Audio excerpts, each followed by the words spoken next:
Kasi lagi ko silang tinatawag sa house nila eh. Tatawagin ko naman sila sa endearment namin. Asan yung mga girlfriend ko dyan?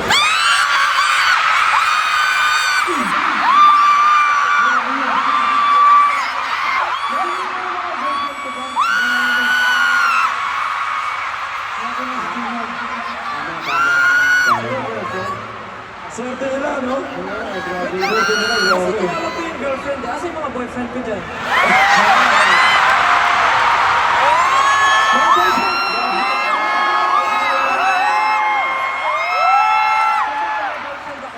Boyfriend, mag-ingay nga kayo.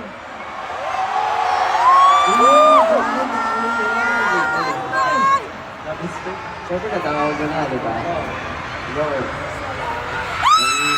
Puso, hotdog, boyfriend. Asan yung mga asawa ko dyan?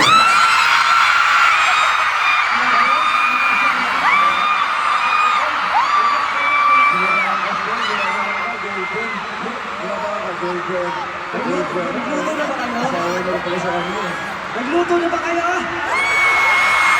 Pwede ba ako kumain? O babalik daw si Justin? Asan yung mga nanay ko dyan?